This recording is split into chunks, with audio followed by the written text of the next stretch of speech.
Hey guys, welcome back to my channel. I have these two Zendoodle color by number books from Deborah Muller that I want to talk about today.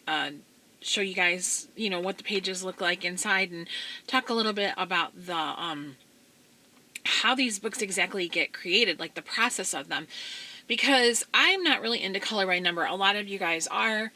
I see color by numbers are so wildly popular, and I did order a color by number Christmas from Dover Publications. It's one of those ones by George Tufexis, and I looked at that a little bit, but I kept seeing people posting pictures from this one in particular, the stained glass, and it really appealed to me because I like really bold lines and I love stained glass. And so I was like, Keith said he was placing an order at Book Outlet, and I said, well, let me look and see if those books are on there, or that stained glass one.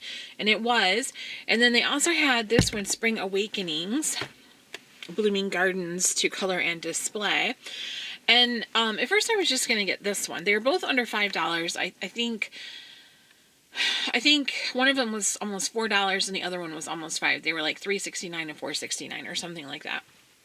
And at first I was just going to get this one. And then I was like, for that price, get this one too. So that's what I did.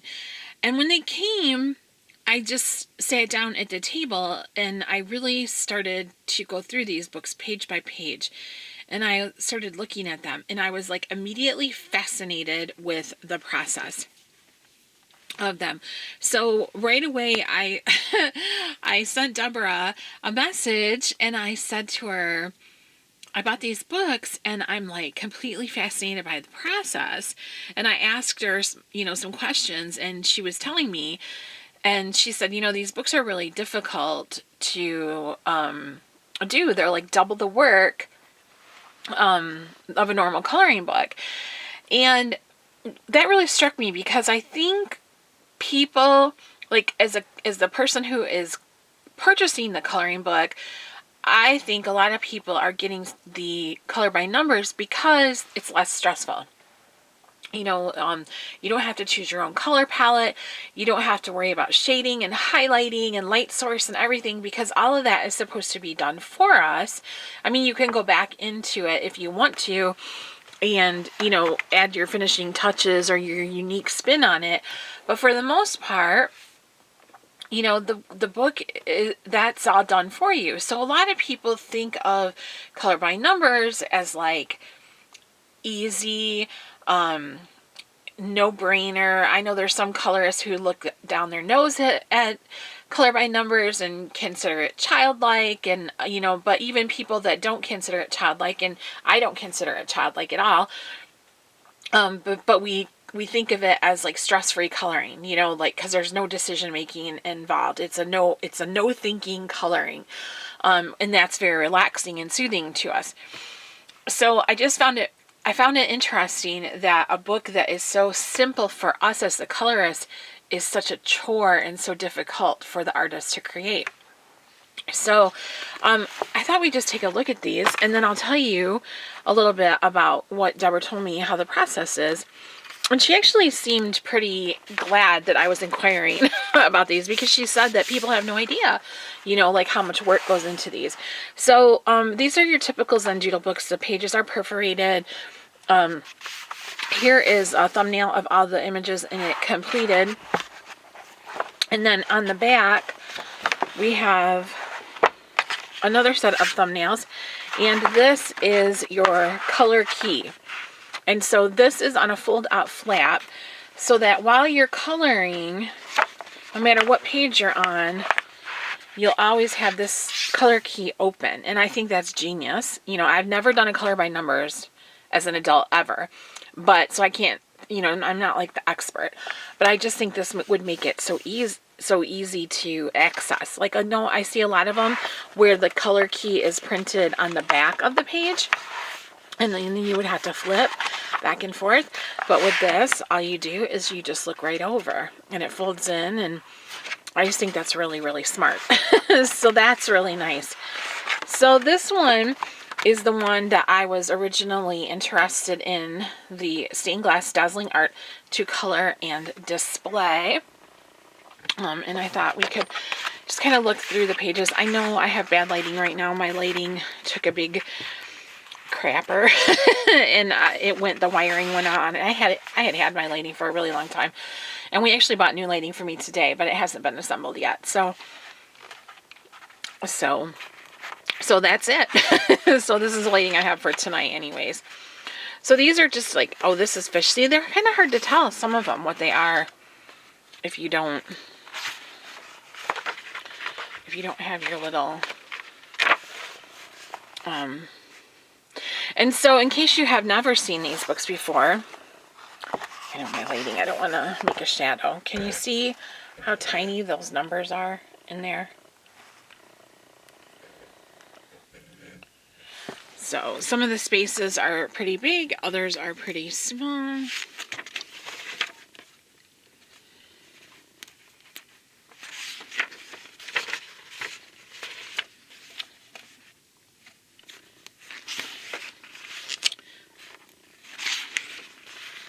That's a pretty tree. That's a really pretty one. That's pretty also.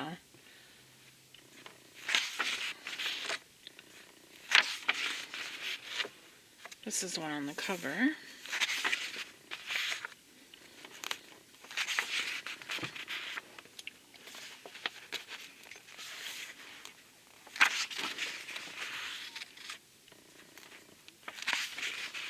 Sorry, I have a throat drop in my mouth and I hope it's not bothering you. Like, I hope you can't hear it rattling around.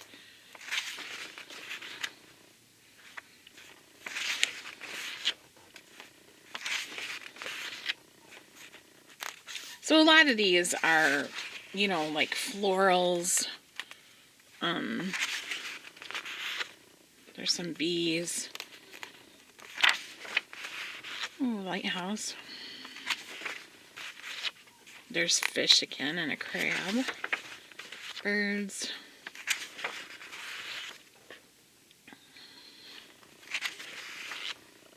This one has a lot of smaller spaces in it.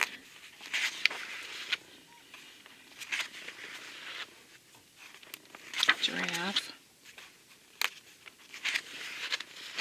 These have so many pages in these.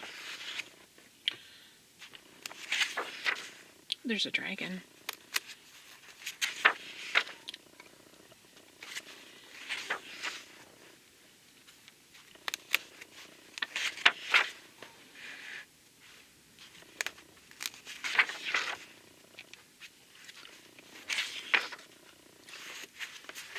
I guess that's a peacock.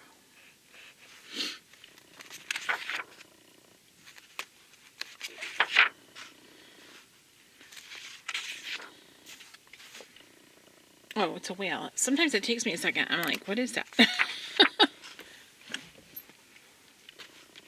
So this is kind of neat too, because this is like a wolf, and I would never color a wolf. Like, a wolf thing is just not my style. That's not something that I would color normally, but, or an elephant, because I just wouldn't, you know, it's not my thing necessarily.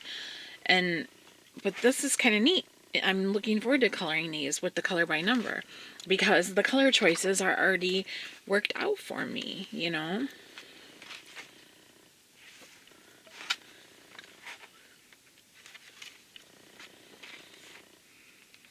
There's an octopus. Flowers. Some type of moose or elk or something.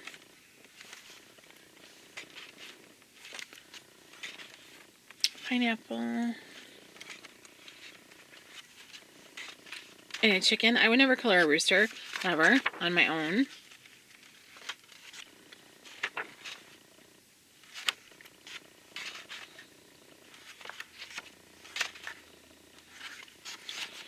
And yeah, so that's the end of that. And then it tells where there's other Zendoodle titles. Okay, and so then the other one I got is the Spring Awakenings, and this is the one I was like, it's probably all full of animals. I don't know if I'm gonna want to color, because I'm not a big on coloring animals, you know. But again, because the color choices are done for me, I think I'm more apt to do it. And look again with this, how complicated. Look at all the little, I mean, you know what? I don't want to raise it up because of a shadow, so I'm actually going to zoom. We're going to zoom in. And just look at how tiny some of those spaces are. Like in the bird's tail and that. I mean, these are like, in a butterfly, these are some really tiny, intricate designs.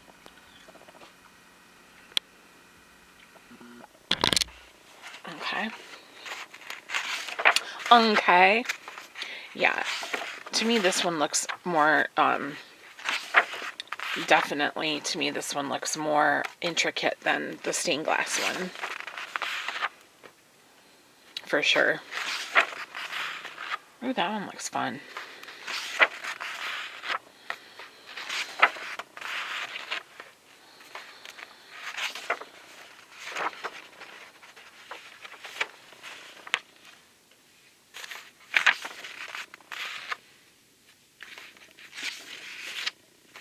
As soon as I get done flipping, then I'll tell you what Deborah told me about the process of these, but I don't know if I can explain that and flip at the same time because I'm not that talented.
It's snowing out, you guys, so hard right now.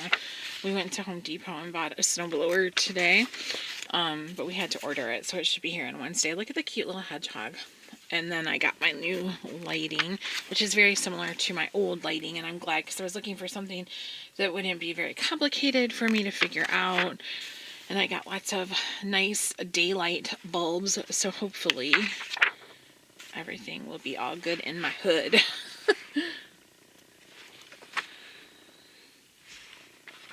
Some of these pictures remind me of like the Teresa Goodrich, like country type scenes. Oh, look at that maypole. Very cute. See, those are really intricate.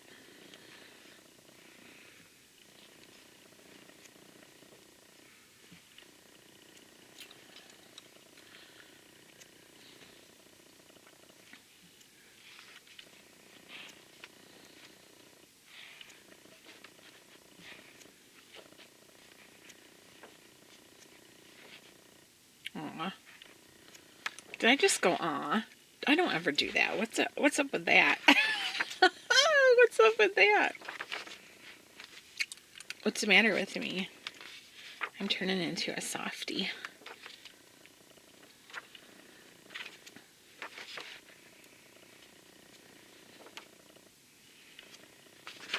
Okay.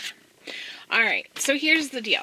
So I asked Deborah, I'm like, what is the process of these books? Like, I said, does the publisher do the coloring? Like, are they the ones that you just submit the illustration and then they decide what colors everything is supposed to be and everything and put the numbers in? And she said, no.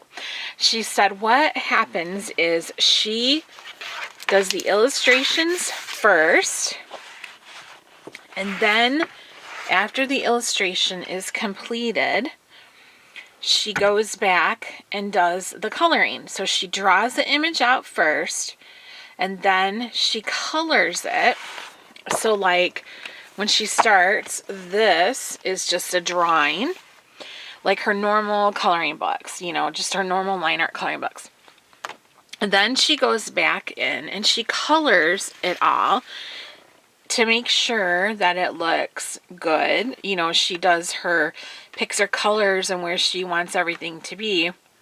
Then she has to go back again and draw it out. Or maybe she uses the same original drawing. I'm not sure how that goes. And that's when she puts her numbers in. So she corresponds her numbers to the colors that she's used. So it's double. It's like two illustrations for one, because she has to draw the image first without color. Then she has to color it in. Then she has to go back to the original drawing and add in the numbers and make sure that the numbers match up with where she put all of her coloring. And she said that it's a lot of work for an artist to do a color by number. I had no idea. I guess I kind of just figured that the artists drew it themselves and that the publisher put it in, or maybe they just like colored a picture, they colored it, and then the printing process, and they included putting the numbers in. But I had no idea that the artists themselves had to do, like, first come up with the illustration, then come up with the colored illustration, and then go back and put numbers in to correspond with the colors in the illustration. I just found it completely fascinating. And when I was asking her about it, and I said, well, I'm going to do a video, and I'm going to, I want to show people these books because they're really cool. And I said, and I think it's really interesting that you have to do so much work for these, so much more work than with the regular books. And she said, when you do your video, can you post it in our group? Because she said she wants people to know that these books are hard for the artists to do. I mean, not just her, but for like all the artists that do color by numbers and stuff, how it is a process and how it is a lot of work and everything. And I was just, I don't know, maybe I'm a weirdo. I was totally fascinated by it. I'm just fascinated with the whole idea of it, So I just wanted to share it with you guys so that you would know that even though, like, people view view color by numbers as like basically no brainer coloring, no skill coloring, I should say. I mean, let's just say it. Like, a lot of people consider color by numbers no skill required, which is why it's so appealing, right? But there is a lot of skill that goes into it, creating it, and it evolving into the color by number versus just a regular picture that's, drawn the line art way. So, I don't know. I just thought it was interesting. Maybe I'm a weirdo or whatever, but I just thought that whole process of creating an illustration, coloring an illustration, and then going back and breaking it down into numbers, numbered sections, little bitty sections, is really interesting and fascinating to me. So maybe I need to get out more. I don't know. But it makes me have a lot more respect for the whole color by number process, the whole color by number, I want to use the word genre, but I don't know if that's the right word to pick. But the whole color by number library, all those books out there that everybody is hauling that are color by number, it makes me see them in a different light, and how much more respect I'm giving those artists that put those out, because they were never something that was on my radar. And it's really, amazing that they can do this stuff. Especially like those really intricate pages, like in the Spring Awakening, and the one, even the ones that Dover has, Creative Haven, those George T. Faxis ones, they're like amazing when you think of it in those terms, So, just really neat, really interesting, and I thought I would share it with you guys. I will link both of these in the description section below where you can purchase them. I did get them at Book Outlet, but they are available on Amazon. I think you can get Zendoodle at Walmart also. And I will link our Deborah Muller Facebook group in the description section too. So if you haven't joined that already, you can do that if you're interested. But question or comment below. Let me know what you guys think. Thank you so much for watching, and I will see you in the next one.